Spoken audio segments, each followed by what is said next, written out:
The monster, Naoya Inoue, saves the Cinco de Mayo boxing weekend. I'm Paulie Malignaggi. This is Paulie TV.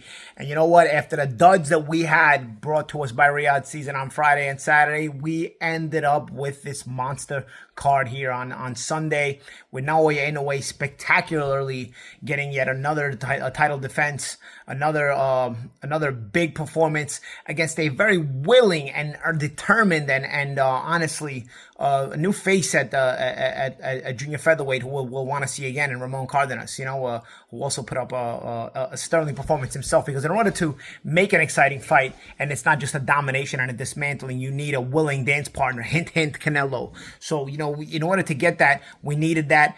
And you know what? I told you guys before the fight, listen, I didn't think Cardenas would win, but I told you he would show up. Cardenas, we had worked his fights at ProBox TV, where I work at the network where I work at, and for you guys that have watched us at ProBox TV, we don't make mismatches very often. We do our best to give you guys the best possible fights. And Cardenas had been a part of that. He'd been a part of that. He'd won 2 fights on ProBox. He'd cut his teeth on ProBox in tough fights.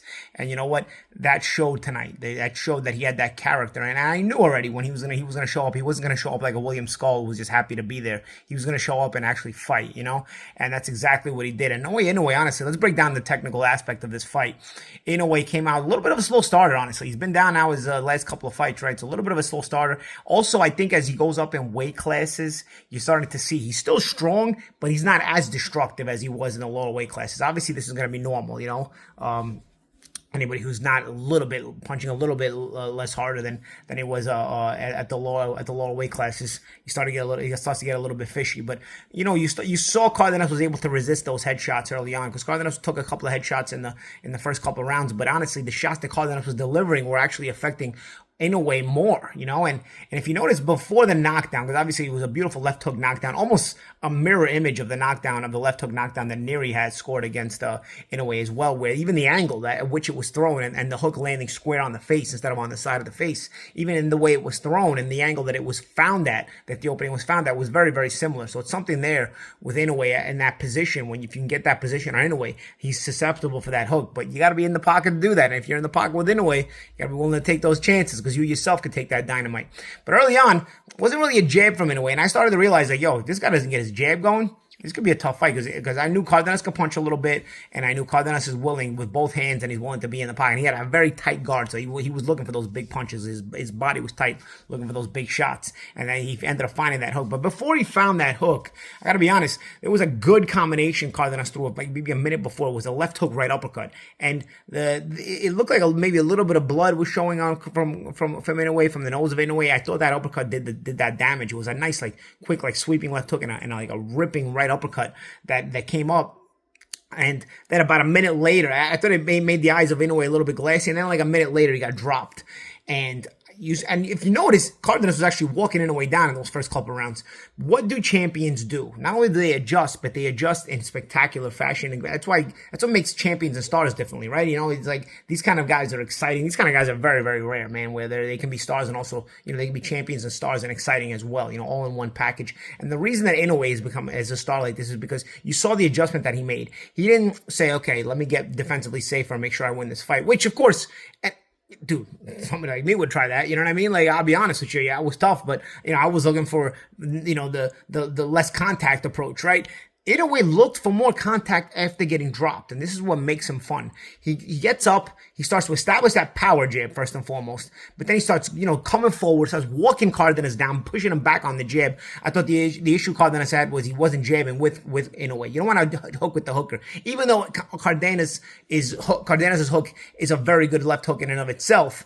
You don't want to hook with the hooker, but even though Cardenas was trying to hold tight and whip left hooks in there, but you got to at least jab with the jab, because once Inoue made that adjustment, started power jabbing, it was almost like it was an imbalance there. Now Inoue's jab was starting to work in overdrive, and nothing was coming back on the jab side, from the straight punches side from Cardenas, and those jabs were busting up Cardenas and moving him back, and it allowed Inoue to start walking him down. And what happens when you got him on the back foot? Now you can start putting some combinations behind the jab, and that's what Inoue started doing. He started putting some combinations, started going to the body. I was wondering early on why Inoue wasn't going to the body, because Inoue's been a pretty devastating body puncher as well. He's got some stoppages to the body. I can remember Emmanuel Rodriguez getting stopped to the body, and maybe one or two other shots guys that got stopped to the body as well by Inoue. But again, especially with the fact that Inoue is not as devastating to the head at these higher weight classes, you got to sort of soften up the opponent. Once he wasn't doing that early on. I think that's why Cardenas who took a couple of shots and was like, all right, you know what, I can take this guy's shots. I'm going to trade with this guy. And he ended up doing well. But once Inoue was able to back up Cardenas, and he used that jab to back up. That was the first adjustment. Starting to use that pump power jab. Second adjustment is now once you're backing off, start throwing those combinations and using those combinations to get to the body. And that, when he started going to the body, he started softening Cardenas up. And once Cardenas was softened up, then those headshots do start to take effect. They start to take more effect on you because now you're getting hit and you're feeling everything a little bit more. You're slowing down. You're not able to resist as much as far as punch resistance, and you're also not able to throw back as much. Cardenas didn't have a high output. He was trying to sort of save his energy and put everything into one big shot a few times, which also kills energy. So I'm assuming that that's probably why he didn't have a big output. He was probably trying to, save his energy with the big shot, which had landed early on. But I think Inoue got the timing of it, and even in the pocket when Cardenas was whipping those left hooks mostly and some of those overhand rights, most of them started missing. He tried to punch with Inoue, but Inoue just had the timing on it at a certain point. Once you get in rhythm of the fight, Inoue started getting that timing. And again, Inoue never abandoned the jab. He went back to that jab, that power jab, that power jab, that power jab. Throw those combinations back on the power jab, walking down Cardenas. Once Cardenas was being walked down consistently, he started slowing down, and that eventually led to the stoppage. And the stoppage, again, the knockdown. The first knockdown was a triple or quadruple right hand. So that was just eventually just none of those right hands were actually as big as some of the other shots that Inoue had landed, but I think it was sort of a accumulation of shots. But again, it was the adjustment Inoue made. The adjustments were the jab and the body shots and the combinations and walking Cardenas down. But also it's the way, why do you choose those adjustments? Because those are exciting as well. And that's why Inoue saves the weekend. Inoue versus Cardenas saves the weekend. After the duds we had the first couple of days of this weekend, we were very, very excited for a big Cinco de Mayo weekend. And now, we were wondering, can Inoue be the guy to save the weekend? Not only did Inoue save the weekend, the card saved the weekend. Top Rank saved the weekend. Because I'll tell you, Polanco and Maidana was pretty good. Polanco's an impressive prospect to watch as well, / contender. Emiliano Vargas is becoming basically... I think Emiliano Vargas has the potential to become basically what Ryan Garcia was supposed to be. Ryan Garcia is basically a glorified YouTuber who's boxed more than Jake Paul. Don't get me wrong, he's not a total YouTuber because he had the big amateur career and whatnot, but he just doesn't have the dedication, bro. He doesn't have the dedication. He's a good-looking kid, but the marketability outside the ring is better than the marketability inside the ring. Emiliano Vargas has the marketability outside the ring, speaks well, a good-looking kid, plays the part, looks the part, but also he has the Vargas last name. He carries the Mexican-American pride and heritage with him, unlike Ryan Garcia, who has a name Garcia and is Mexican-American, but you wouldn't know it at all from the way he behaves, the way he carries himself. Emiliano really, really has all the tools that I think, both inside the ring and outside the ring, that would make a prospect into somebody that they want Ryan Garcia to be. Think about how big you want Ryan Garcia to be. And I get he has the big following from YouTube, but think about it. If you can turn Emiliano into this, he's got all those same tools, but he's got them better. Everything, he's better at everything. He says looks, you can match them, whatever. It's your opinion there with the looks. So I think they're both good looking guys, both marketable, I think Emiliano speaks well. I think Emiliano fights better. I think Emiliano has more fight in him.